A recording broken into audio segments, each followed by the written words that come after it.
Medical college ഇവിടെ വിശദീകരിച്ചതിൽ 450 കേസുകൾ ഈ സദ്ഗമയ ക്ലിനിക്കിൽ ഞാൻ ഉന്നയിച്ച വിഷയം, ഇപ്പം ഇതിൻ്റെ റിപ്പോർട്ടൊക്കെ ഈ സദ്ഗമയിലുണ്ടാകുന്ന പരിശോധനകളും പഠനങ്ങളും ഇതൊക്കെ സർക്കാരിന് സമർപ്പിക്കുന്നു എന്നുള്ളത് ശരി. അത് ഡിപ്പാർട്ട്മെൻറ്റുമായി ഇതിനെ എത്രത്തോളം ബന്ധിപ്പിക്കുന്നുണ്ട്? പ്രത്യേകിച്ച് ഇപ്പോൾ ഈ പർട്ടിക്കുലർ കുട്ടികളുടെ കാര്യം അതാത് വിദ്യാഭ്യാസ സ്ഥാപനങ്ങൾക്ക് രക്ഷിതാക്കൾ വഴി റിപ്പോർട്ട് എത്തിക്കുന്നുണ്ടോ?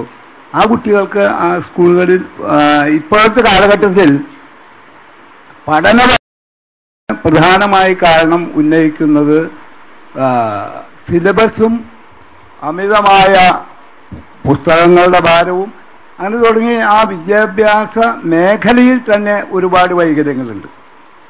അതിന് പുറത്തുള്ള മറ്റ് വീട്ടിലുണ്ടാകുന്ന പ്രശ്നങ്ങൾ, സമൂഹത്തിൽ നിന്ന് കുട്ടി അനുഭവിക്കുന്ന പീഡനങ്ങൾ, ഒരുപാട് കാര്യങ്ങളുണ്ട്. ഈ വിഷയത്തിൽ നാം പരിശോധിക്കുന്ന കേസുകളിൽ ഉൾപ്പെട്ട കുട്ടികളുടെ വിദ്യാഭ്യാസ സ്ഥാപനങ്ങളിലേക്ക് ഈ റിപ്പോർട്ട് എത്തിക്കാനുള്ള ശ്രമങ്ങളുണ്ടോ, അങ്ങനെ ഒരു പദ്ധതി ഉണ്ടോ എന്നാണ് ചോദ്യം. നമ്മുടെ ഈ ഒരു പ്രൊജക്റ്റ് നമ്മളിപ്പോൾ ആദ്യം തുടങ്ങി നമ്മൾ അകത്ത് മാത്രമാണ് നമ്മളിപ്പോൾ പ്രൊജക്ട് തുടങ്ങിയിരിക്കുന്നത്. ഈ മാർച്ച് കഴിഞ്ഞ ഏപ്രിൽ 1 മുതലേക്ക് നമ്മൾ സ്കൂൾ തലത്തിലേക്ക് ടീച്ചേഴ്സിൻ്റെ സ്ഥലത്തേക്ക് ഈ പ്രത്യേക കുട്ടികളെ നമ്മൾ ഇവരുടെ കാര്യങ്ങൾ പറഞ്ഞ് മനസ്സിലാക്കാനുള്ള പദ്ധതി നമ്മൾ തുടങ്ങിയിട്ടുണ്ട്. അത് ഏപ്രിൽ 1 മുതലേക്കാണ് നമ്മളത് സ്കൂളിൽ ചെന്ന് ഈ വിദ്യാർത്ഥിക്ക് ഇന്ന പ്രശ്നങ്ങളുണ്ട് എന്നാൽ അത് ആ ടീച്ചേഴ്സിനോടും അഡ്മിനിസ്ട്രേറ്ററോടും നമ്മൾ പറഞ്ഞ് മനസ്സിലാക്കി അവർക്ക് പ്രത്യേക ശ്രദ്ധ കൊടുക്കേണ്ട കേസ്. ചിലവർക്ക് ചില സ്പെഷ്യൽ അറ്റൻഷൻ വേണം ചില കുട്ടികൾക്ക്.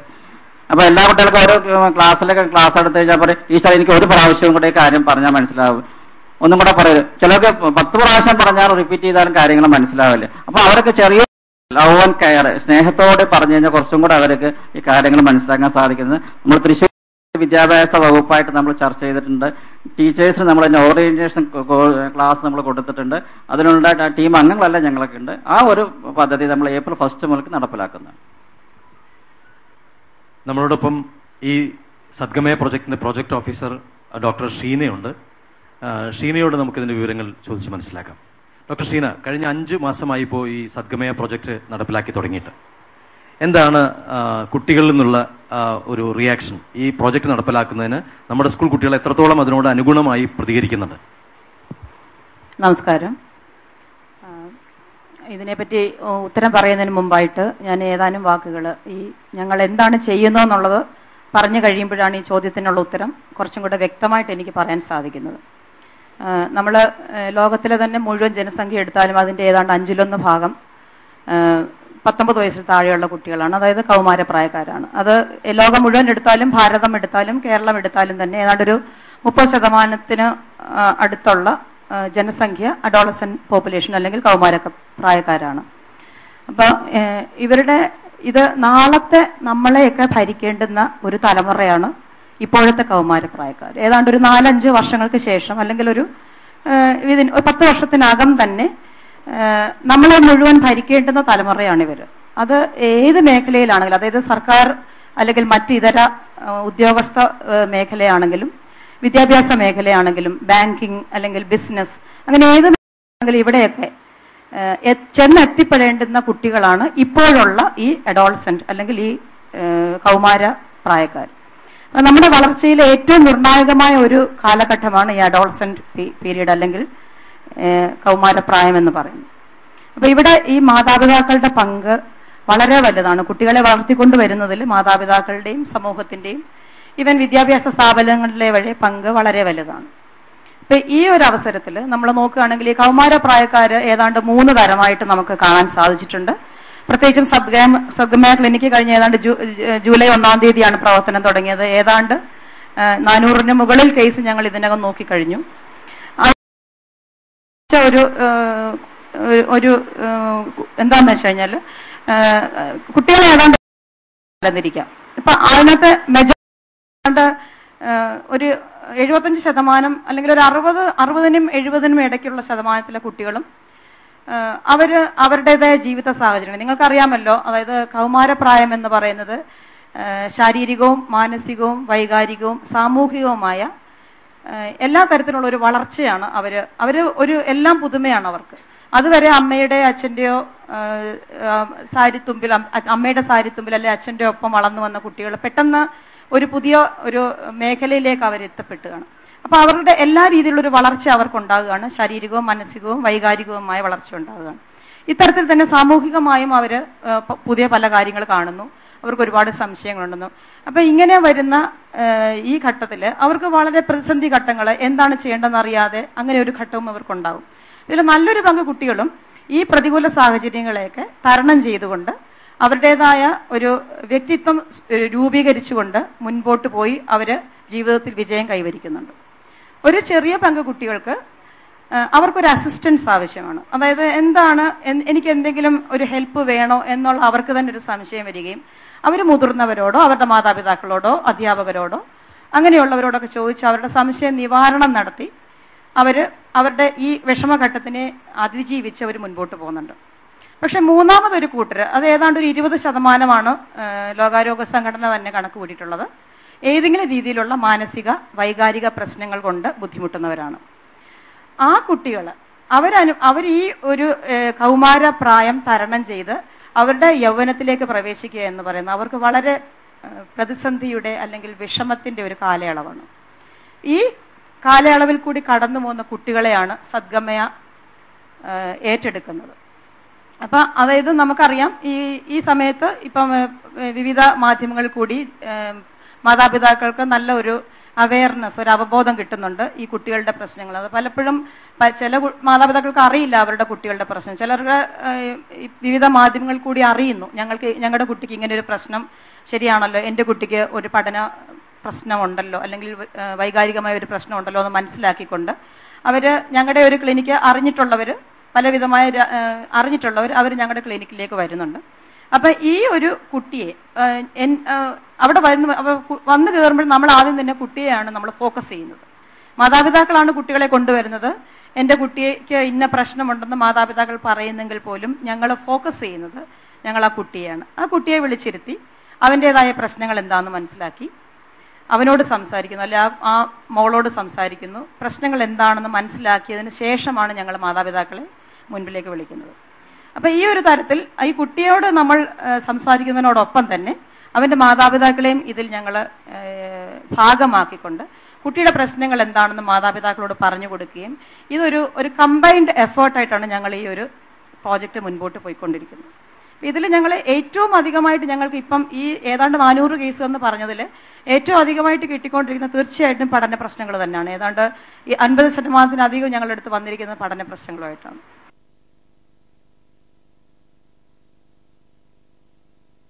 ഡോക്ടർ ഇത്രയും പറഞ്ഞതിൽ നിന്ന് സദ്ഗമയിൽ എന്താണ് നടന്നുകൊണ്ടിരിക്കുന്നതെന്നും 450 കുട്ടികളോളം ഇപ്പോൾ എത്ര അവരവിടുന്ന് ട്രീറ്റ്മെൻറ്റ് എടുത്തു കഴിഞ്ഞു എന്നും പറഞ്ഞു. സദസ്സുള്ളവർക്ക് സംശയങ്ങൾ എന്തെങ്കിലും ഉണ്ടെങ്കിൽ ഡോക്ടറോട് ചോദിക്കാം, ഏതെങ്കിലും സബ്ജക്റ്റിനെ കുറിച്ച്. ശ്രീധരൻ പറമ്പിൽ ഒരു സംശയം.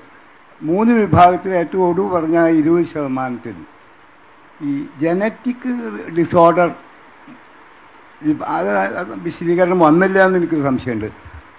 അത്തരത്തിൽപ്പെട്ട കുട്ടികളുടെ സ്വഭാവ വൈകല്യമുള്ള കുട്ടികളെ മാറ്റിയെടുക്കുന്നതിനുള്ള പ്രത്യേക രീതികൾ വല്ലതുണ്ടോ? കൂടി ഒന്ന് പറഞ്ഞു. അതായത് മൂന്നാമതെന്ന് പറഞ്ഞ ആ ഒരു ഗ്രൂപ്പിൽ ആരൊക്കെ വരുന്നെന്ന് ഞാൻ വ്യക്തമായിട്ട് പറഞ്ഞിരുന്നില്ല. അതിൽ പ്രധാനമായിട്ട് വരുന്ന പഠന പ്രശ്നങ്ങൾ, പിന്നെ സ്വഭാവ പ്രശ്നങ്ങൾ, അതായത് പെരുമാറ്റ വൈകല്യങ്ങളോ അങ്ങനെയുള്ളത് വരുന്നുണ്ട്. അതോടെയാണ് ഇദ്ദേഹം സൂചിപ്പിച്ച പോലെ നമ്മുടെ ജനിതക പ്രശ്നങ്ങൾ, പിന്നെ അമ്മയുടെ ഗർഭപാത്രത്തിൽ കിടക്കുമ്പോഴുണ്ടാകുന്ന ക്ഷതങ്ങളോ മറ്റ് അങ്ങനെ ഒരുപാട് പ്രശ്നങ്ങൾ അതിനകത്ത് ഉണ്ടാകുന്നുണ്ട്. പ്രസവ സമയത്തുള്ള പ്രശ്നങ്ങൾ ഉണ്ടാകുന്നുണ്ട്. ഇങ്ങനെ പല രീതിയിലും അങ്ങനെ പ്രശ്നം അനുഭവിക്കുന്ന കുട്ടികളെ ഞങ്ങളുടെ അടുത്ത് കൊണ്ടുവരുന്നുണ്ട്. നമ്മൾ ഒരു ഉദാഹരണം പറയുകയാണെങ്കിൽ, അതായത് അമിതമായ ഉത്സാഹം കാണിക്കുക, അല്ലെങ്കിൽ അവർക്ക് അറ്റൻഷൻ ഇല്ലാതിരിക്കുക എന്നുള്ളൊരു അവസ്ഥ, അതിനെ പറ്റിയൊക്കെ വിശദമായിട്ട് നമ്മൾ പ്രതിപാദിക്കുന്നുണ്ട്. Attention deficit hyperactive disorder എന്ന് പറയുന്നു. പിന്നെ ചില സന്ദർഭങ്ങളിലും ഓട്ടിസ്റ്റിക് ഫീച്ചേഴ്സ് ഉള്ള കുട്ടികൾ, ഇങ്ങനെയുള്ള കുട്ടികളെയും നമ്മൾ ഈ ക്ലിനിക്കിലേക്ക് കൊണ്ടുവരുന്നുണ്ട്. അപ്പം ഞങ്ങളുടെ ക്ലിനിക്കിൽ ഇതെല്ലാം കൈകാര്യം ചെയ്യാൻ പറ്റിയ വിദഗ്ധരായ ചികിത്സകരുണ്ട്. ഞങ്ങളുടെ കൂട്ടത്തിൽ ഈ ഫോർ എക്സാമ്പിൾ ലേണിംഗ് ഡിസോർഡർ കൈകാര്യം ചെയ്യുന്ന അതിനുവേണ്ടി ഞങ്ങൾക്ക് സ്പെഷ്യൽ എഡ്യൂക്കേഷൻ ടീച്ചറുണ്ട്. അപ്പോൾ ഇങ്ങനെ ഒരു പ്രശ്നമായിട്ട് വന്നു കഴിയുമ്പോൾ അതിനകത്ത് ലേണിംഗ് പ്രോബ്ലംസ് ആ ടീച്ചറാണ് കൈകാര്യം ചെയ്യുന്നത്. അതിൻ്റെ അകത്ത് ഒരു ഗുരുതരമായ ഒരു പ്രശ്നമുണ്ടെങ്കിൽ തീർച്ചയായിട്ടും ഞങ്ങൾക്ക് അതിനെപ്പറ്റി കൂടുതൽ മനസ്സിലാക്കി തരുവാനും ഡയഗ്നോസിസോ അതിൻ്റെ കാര്യങ്ങളോ പറഞ്ഞു തരാനും ഏത് രീതിയിൽ ഇതിനെ സമീപിക്കണം എന്ന് പറഞ്ഞു തരാനും ഞങ്ങൾക്ക് സൈക്കാട്രിസ്റ്റ് ഉണ്ട്. അദ്ദേഹം ചൈൽഡ് സൈക്കാട്രിയിലും വിദഗ്ധമായ പഠനം നടത്തിയിട്ടുള്ള ആളാണ്. അപ്പോൾ അദ്ദേഹത്തിന് ഞങ്ങളെ ഈ തരത്തിൽ സഹായിക്കാനും ഈ ഏത് രീതിയിലാണ് ഈ കുട്ടിക്ക് വേണ്ട ശ്രദ്ധയും പരിചരണവും കൊടുക്കേണ്ടതെന്ന് പറഞ്ഞു തരാനും അദ്ദേഹത്തിന് സാധിക്കുന്നുണ്ട്. സദ്ഗമയിൽ എങ്ങനെയാണ് കുട്ടികളെ ട്രീറ്റ് ചെയ്യുന്നതിൻ്റെ വിശദാംശങ്ങളാണ് ഡോക്ടർ ഷീന നൽകിയത്. അതോടൊപ്പം നമ്മോടൊപ്പം ഇന്ന് പാനലിൽ ഡോക്ടർ ബിജു മോഹൻ ഉണ്ട്. അദ്ദേഹം സദ്മയിലെ മെഡിക്കൽ ഓഫീസറാണ്. ഡോക്ടർ ബിജു, എങ്ങനെയാണ് ഈ കുട്ടികളുടെ പഠന വൈകല്യത്തെ മെഡിസിനൽ ആസ്പെക്റ്റിൽ നിങ്ങൾ കാണുന്നത്? ഇപ്പോൾ നേരത്തെ പറഞ്ഞ ഡയഗ്നോസിസ് സൈക്കാട്രിയും അല്ലെങ്കിൽ സൈക്കോളജിയുടെ ടൂൾസ് ഉപയോഗിച്ച് ചെയ്തതിന് ശേഷം എങ്ങനെയാണ് ട്രീറ്റ്മെന്റ് ഘട്ടത്തിൽ വരുമ്പോൾ എങ്ങനെയാണ് ഹോമിയോപ്പതി എന്നുള്ള ചികിത്സാ സമ്പ്രദായത്തിൽ അത് അതിൻ്റെ ട്രീറ്റ്മെന്റ് ഏറ്റെടുക്കുന്നത്? നമസ്കാരം. നേരത്തെ DMO സാറ് സംസാരത്തിൽ സൂചിപ്പിച്ചിരുന്നു, സൈക്കോളജിക്കൽ ആസ്പെക്റ്റിൽ ഹോമിയോപ്പതി വകുപ്പ് ഒരു സ്പെഷ്യൽ ക്ലിനിക്ക് സ്റ്റാർട്ട് ചെയ്തത് ആദ്യമായിട്ടാണ്. പക്ഷേ 200 വർഷത്തിലും മേലെ ഹിസ്റ്ററിയുള്ള ഈ ചികിത്സാ ശാസ്ത്രത്തിൽ ചികിത്സ അത് ഏറ്റവും സാധാരണ അസുഖമായാലും ഗുരുതരമായ ലൈഫ് ത്രെറ്റനിങ് ആയിട്ടുള്ള അസുഖത്തിനെ ചികിത്സിക്കുമ്പോഴും ചികിത്സ എപ്പോഴും ഫോക്കസ് ചെയ്യുന്നത് രോഗത്തിനെക്കാട്ടിലും രോഗിയായിട്ടുള്ള വ്യക്തിയെ ബേസ്ഡ് ആണ്. അപ്പം നമ്മളൊരു മരുന്ന് നിശ്ചയിക്കുമ്പോൾ നമ്മൾ ആ പാത്തോളജി മാത്രമല്ല കൺസിഡർ ചെയ്യുന്നത്, ആ അസുഖം വന്നിട്ടുള്ള വ്യക്തിക്ക് പ്രാധാന്യം കൊടുത്ത് ഒരു ഇൻഡിവിജ്വലൈസ്ഡ് ട്രീറ്റ്മെൻ്റ് ആണ് ഹോമിയോപ്പതി. അപ്പോൾ ആ ട്രീറ്റ്മെൻറ്റ് നമ്മൾ മെഡിസിൻ സെലക്ട് ചെയ്യുമ്പോൾ മാനസികമായിട്ടുള്ള വശങ്ങൾക്ക് ശാരീരികമായിട്ടുള്ള അസുഖങ്ങൾക്കുള്ള തുല്യ പ്രാധാന്യം കൊടുത്തുകൊണ്ടാണ് മെഡിസിൻ സെലക്ഷൻ നടക്കുന്നത്. ശരിക്കും പറഞ്ഞാൽ ഹോമിയോപ്പതി കേസ് ടേക്കിംഗ് നടക്കുമ്പോൾ ഇൻഡയറക്ട്ലി ഒരു കൗൺസിലിംഗ് അതിൻ്റെ കൂടെ നടക്കുന്നുണ്ട്. അത് ഒരു സാധാരണ പനിയായാലും, ഞാൻ നേരത്തെ പറഞ്ഞു വളരെ ലൈഫ് ത്രെറ്റനിങ് ആയിട്ടുള്ള അസുഖങ്ങളായാലും, അതുകൊണ്ട് തന്നെ ഇതിൻ്റെ സൈക്കോളജിക്കൽ ആസ്പെക്ട് അതിൻ്റെ സാധ്യതകൾ തിരിച്ചറിയാൻ നമ്മൾ ജനങ്ങൾക്ക് കൂടുതൽ ബോധവൽക്കരണം ഉണ്ടാവാനും കൂടിയിട്ടാണ് ഈ മേഖലയിൽ മാത്രമായിട്ട് ഒരു ക്ലിനിക്ക് സ്റ്റാർട്ട് ചെയ്തത് തന്നെ. അപ്പം കേസ് ടേക്കിങ്ങിൻ്റെ ഇമ്പോർട്ടൻസ് വളരെ പ്രധാനമാണ്. നമുക്ക് ഇൻഡിവിജ്വലൈസേഷൻ നടക്കുന്നതുകൊണ്ട് തന്നെ അതിൻ്റെ ഗുണം രോഗിക്ക് ഇരട്ടി കിട്ടുന്നുണ്ട്. ഡോക്ടർ എങ്ങനെയാണ് രോഗിയെ ട്രീറ്റ് ചെയ്യുന്ന വിവരം പറഞ്ഞു. നമുക്ക് എന്തെങ്കിലും സംശയങ്ങൾ ഡോക്ടറോട് ചോദിക്കാം.